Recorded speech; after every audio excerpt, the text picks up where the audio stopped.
Do you want to pass the FTMO challenge and quit your job before the end of 2022? If you're watching this video, it's because you are not yet a funded trader, and it's likely that what you are currently doing is not working. So we're here to fix that. In this video, I'm going to give you my 5-part FTMO framework that allowed me to use FTMO to quit my job 18 months ago.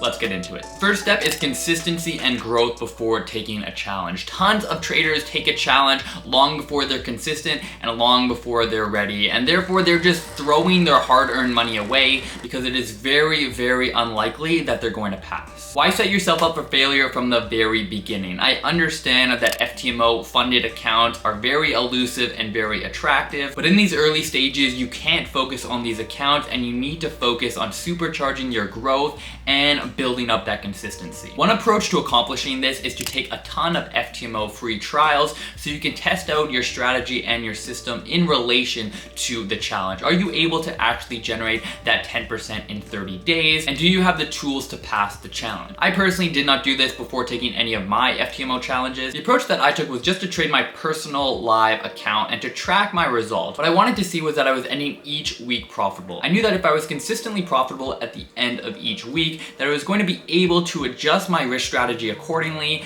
and pass the challenge. In order to build up this consistency, if you're in the very early stages, I encourage you to go through Baby Pips. It's a phenomenal free course, but because you already know about FTMO, there's a good chance that you are now beyond this stage, and it's now a matter of continuing to refine and define your trading edge. By doing this and continuing to work on your fundamentals over time and with a little bit of patience, you'll then be ready to take a challenge. But the question is, what challenge do you actually take? Selecting the right funding company can be the difference between passing and failing the challenge. Now, 18 months ago, when I took my first FTMO challenge, this wasn't nearly as important of a debate as it is today. The main division today is between taking a time-based challenge and a non-time-based challenge. Because this is such an important debate and it can be the difference between passing and failing, let's break down some of the pros and cons for both companies so you can determine which one is going to give you the highest chance of passing. When it comes to time-based challenges, many traders focus on the fact that there is higher drawdown limits. With FTMO, for example, you can have a maximum daily drawdown of 5%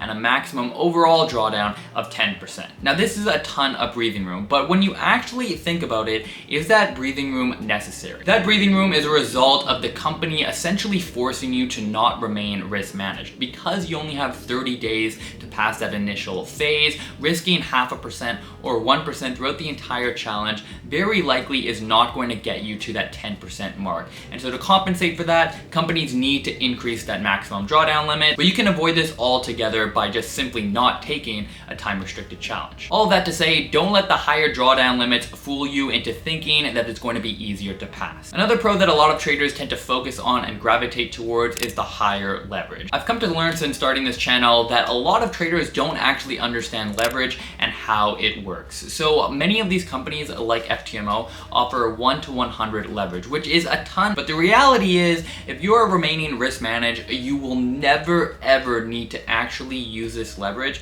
to its full capacity. And if you are using it to its full capacity, you are doing something wrong. The only time this should ever happen, and there's still a caveat to that ever, is if you are a scalper and opening a ton of positions at once. Even in that situation, if you are using it to its full capacity, you're simply overexposed to the market, and one volatile swing will totally wipe out your account. So don't let these really flashy and really large leverage sizes from 1 to 100 or 1 to 200 think that it's going to allow you to pass faster, because it is simply not. I've come to realize that leverage is kind of an addiction. Traders think that without it, they're not going to be able to actually make a lot of money, and it is simply not the case. So I highly encourage you to assess and thoroughly think out what leverage means in your trading and how much leverage you actually need. With these time restrictions, however, it is likely that you will be able to get funded faster than if you take a non-time restricted challenge. This is because FTMO forces you to pass the first stage within 30 days and the second stage within 60 days. And other competitors are right around the exact same time limits. Because of this restriction, it's very black and white. You know that within 90 days, whether or not you will be funded. You know within 30 days, whether or not you will pass that first stage, which is the most difficult. Now, obviously, it's nice to know as soon as possible whether or not you're going to pass, but these reasons in and of themselves is not a reason to go with the time restricted challenge. I went with FTMO FTMO 18 months ago because they were the #1 in the industry, and they continue to remain so. But the option of taking a challenge that was not based on a time restriction simply did not exist. I believe that the funding space is slowly moving towards these challenges that aren't going to be based on time, because they no longer force you to be at the whim of the market. You can be the best trader in the world, but if the market doesn't provide you with enough setups that fit your trading plan, or if we're just in a period of consolidation like we've seen over the last several months, no matter how great of a trader you are, you're simply not going to be able to pass, and to me, that just doesn't seem fair. By having no time restriction, you're actually able to remain risk managed, which I think is a massive pro, because companies that are forcing you to pass within 30 days, I don't think they have the trader's best benefit in mind, because they're forcing you to take on higher risk to pass within that constrained time period. One of the drawdowns with non-time restricted challenges, however, is that there are tighter drawdown limits. Many companies offer 4% daily drawdown to maximum 5% overall drawdowns, which for some traders, they will need to adjust their trading accordingly. But if you're seeing more than a 4% swing in a single day, you have other problems than figuring out what funding company to go with. So the question is, what do you prioritize? Ask yourself, if you were to design a funding challenge yourself, what would the criteria and outline be? Now, of course, we all want a non-time restricted challenge where there's only a 1% profit target in order to get funded, but be realistic. Ask yourself what would be the most ideal for your trading,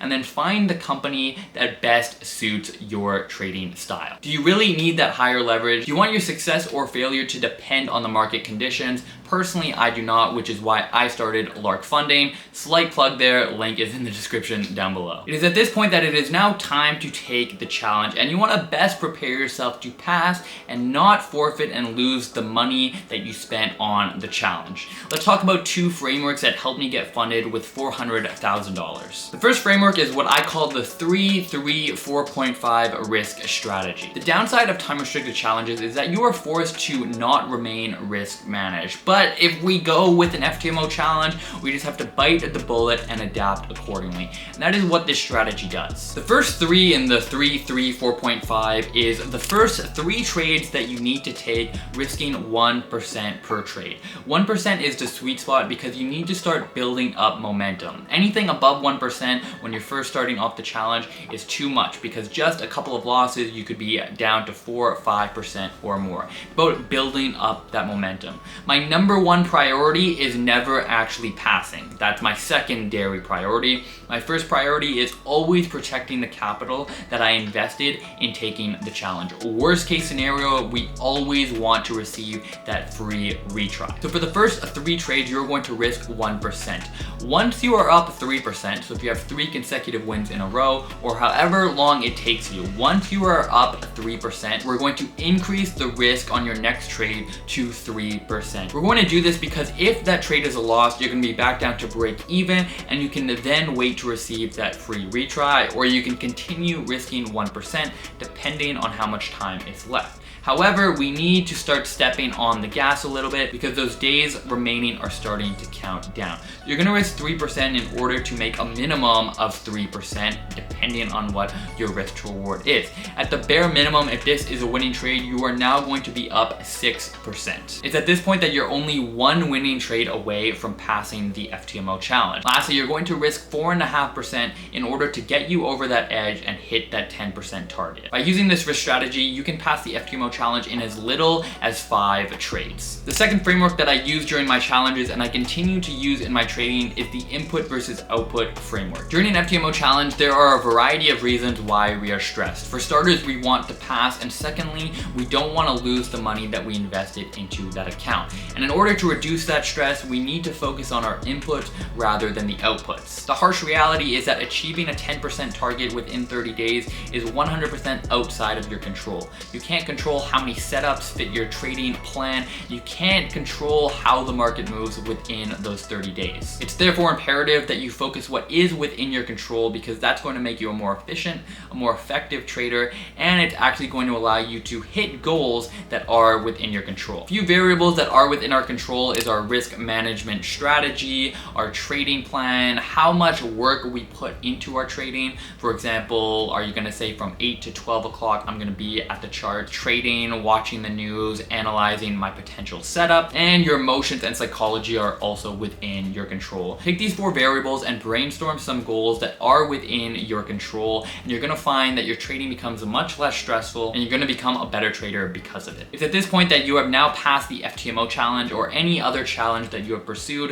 and you are now a funded trader. Congratulations. It is at this point that you are likely very eager to hand in that 2-week notice and quit your job. But I encourage you to not move quite so quickly. Quitting your job right off the bat might not actually be the best approach, because obviously our goal with trading is to make as much money as possible. The first step after passing is actually to reassess our goals. Is trading full-time something that we want to actually pursue, or potentially do we want to use our funded account as a really solid source of secondary income? The latter is actually much less stressful, and I think it is very underrated. Like the market, payouts in this game are very inconsistent. By quitting your job and having 100% of your income rely on your trading results, it can be a very stressful environment to put yourself in, and it often leads to negative trading results due to the stress. What about those traders that do want to go full-time? I totally understand. My goal from day one since I started trading Forex was always to make enough money so I could quit my job. So if that is your goal, here are a few things you need to keep in mind. For starters, you need to have at least 6 months of expenses saved up. If you only have 1 month worth of expenses saved up and you're thinking about quitting your job, I really don't think that is the best approach. The stress that you're going to put on yourself is going to be unreasonable. So a bare minimum of 6 months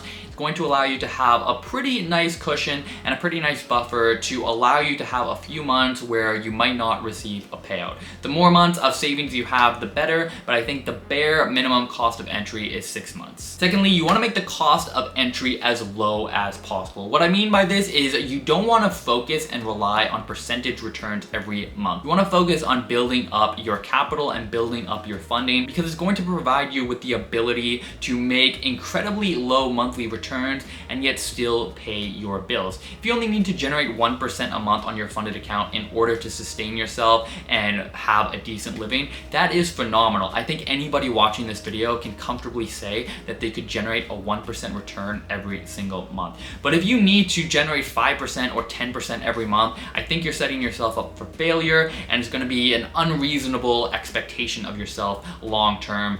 And the stress that's going to come with that is just going to not be worth it. Thirdly, you need to build a second source of income if you are going to trade full-time. 100% relying on your trading income is again going to force you to take trades and setups that you otherwise wouldn't if you do have a bill payment coming up and you haven't made money for that month. So if you're still in a job, I encourage you to start pursuing that side income, that hobby, that project you've been putting off to the side. Try and build some momentum with that, because that's going to allow you to take the leap into full-time trading that much easier if you know that you have an extra $500 or an extra $1,000 that you can fall back on every month if you aren't actually receiving a payout from your funded account that month. It's important to remember that there's a reason that less than 10% of funded traders consistently receive payouts from their funded accounts. Many traders think that upon passing and receiving their live account that they are home free and that the hard work is over. But the reality is, really, your work is only just beginning. Step 5, continue to grow. Once you're funded, you have proven to yourself and others that you know how to trade. So continue reinvesting those trading profits into more challenges so you can build up that capital base. This makes things way less stressful, and again, if you only need to generate 1% a month to pay your bills, you're gonna be laughing all the way to the bank. Where I see many traders go wrong is treating their live funded account like a challenge account. You've had the mindset that you need to generate 10% in 30 days, but that is no longer the case, and you need to make that proper transition of mindset and approach when it comes to your funded account. Don't risk 1% every trade, because you're going to be playing with fire. I think the sweet spot for funded accounts is risking 0.5% per trade. If you build up that capital, there's nothing wrong with increasing your risk over time. You can continue to use the 3-3-4.5 risk strategy if you'd like, but for me, I continue to risk 0.5% on my funded account, and it reduces the stress. It allows me to take a lot of setups and not worry about the outcome, and it just makes my trading overall much easier. So the only question remaining is, what's stopping you from getting funded? Thank you for watching this video. Check out this video here where I tried signal services for a week. I'll see you in the next one, and until then, peace.